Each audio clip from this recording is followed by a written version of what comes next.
কে বা কারা ভাইরাল করেছে আমি এখনো দেখিনি, কেন করছে সেটাও আমি জানি না।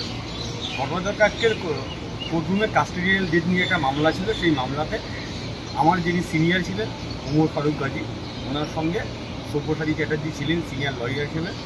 উল্টো দিকে আরও একজন ছিল, সেই ছবিটা অনেকে ভাইরাল করছে না কেন?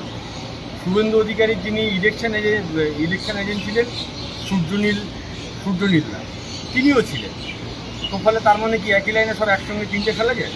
তো ফলে কোর্টের মধ্যে অ্যাজ এ লয়ার আমাদের যেটা কাজকে আমরা করেছি, সেটা কেউ যদি নতুন করে বিতর্ক করতে যায় তাদের জন্য শুভকামনা রইল, এর বেশি কিছু বললাম না। তোমাকে দেখা গিয়েছিল অভিষেক ব্যানার্জির হাত ধরে তৃণমূলে যোগ দিতে, তারপর এই কালো কোট চাপিয়ে কলকাতা হাইকোর্টে আইনি পেশায় কেন, কি বলবে?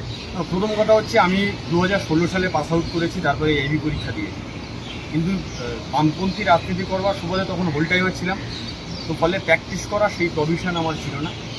যখন বামপন্থী রাজনীতি ছিল অভিষেক ব্যানার্জির হাত ধরে যখন তৃণমূল কংগ্রেসে এলাম, তখন আমি হোল টাইমার নই, তো ফলে আমার কোথাও কোনো রাজনীতির সঙ্গে অন্য কোনো কাজ করতে পারবো না এরকম কোনো ফাউন্ডেশন আমার ছিল না। তো ফলে তারপর থেকে শুধু তৃণমূলে হেরে যাওয়ার পর থেকে নয়, তৃণমূলে যখন জয়েন করেছি তারপরে আমার সিনিয়র ওমর ফারুক গাজীর সঙ্গে আমার কথাবার্তা হয়, আমার একাধিকবার কথা হয়। তখন থেকে আমরা ডিসাইড করি আমি কোর্টে আসবো, এবং তার আগে কয়েকবার কোর্টে এসেছিলাম। ইলেকশনের পর থেকে পাকাপাকিভাবে হাইকোর্টে এসছি, সঙ্গে রাজনীতি করছি। তো ফলে সেটি নিয়ে যদি কেউ জল্পনা করতে চায়, সেটি নিয়ে যদি কেউ জলঘোলা করতে চায়, করতে পারে, সেটা নিয়ে কিছু বলার নেই। এখনো কি তুমি তৃণমূলে আছো, রাজনীতি করছো? অন্য তো কোথাও যাইনি বলে আমার জানা নেই, অন্য কারো জানা থাকতে পারে, বাট আমি এখনো অন্য কোথাও যাইনি। দেখা হয় মমতা বন্দ্যোপাধ্যায়, অভিষেক বন্দ্যোপাধ্যায়ের সঙ্গে? কথা হয়, দেখা হয়, কেন দেখা হবে না, স্বাভাবিক। আগামী দিন কি পরিকল্পনা আছে, কিভাবে রাজনীতি এবং আইনি পেশা দুই একসঙ্গে চালাবে? দেখুন, একজন রাজনীতির ছাত্র হিসেবে আমার যেটা মনে হয়, বিজেপি গোটা দেশে যেভাবে ফ্যাসিবাদী কাদায় সরকার চালাচ্ছে, তাতে রাস্তার লড়াইটা যেমন প্রয়োজন, তার চেয়ে বেশি আইনি লড়াইটাও প্রয়োজন। এবং সেই তাগিদ থেকেই মূলত এই প্রফেশনে আসা।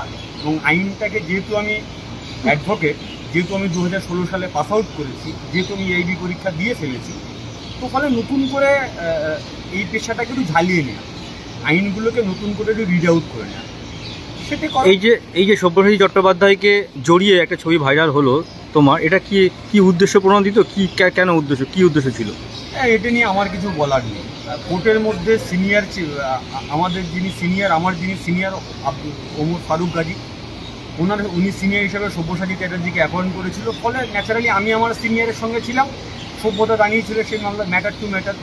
এই মামলাতে কোর্টের মধ্যে আমরা প্রফেশনাল আইনজীবী, পাশে তো সূর্যনীলাও ছিল, বিজেপি করে, এটা কোর্টের বাইরে। কোর্টের মধ্যে সূর্যনীলা আইনজীবী, সব্যসাচীরা আইনজীবী, প্রতীকুর রহমান একজন আইনজীবী, তো আমরা আইনজীবীর কাজ করেছি। কোর্টের ভিতরে ছবিটা ইউজ করা যায় না বা তোলায় বিধিনিষেধ রয়েছে, কি বলবে? প্রথমত ওই ছবিটা আমি দিইনি, আমার ধারণা ওই লাইভ স্ট্রিমিং থেকে কেউ হয়তো স্ক্রিনশট নিয়ে ছবিটা তুলেছে, এবং আমার এটা মনে হচ্ছে উদ্দেশ্য প্রণোদিতভাবে করেছে কেউ।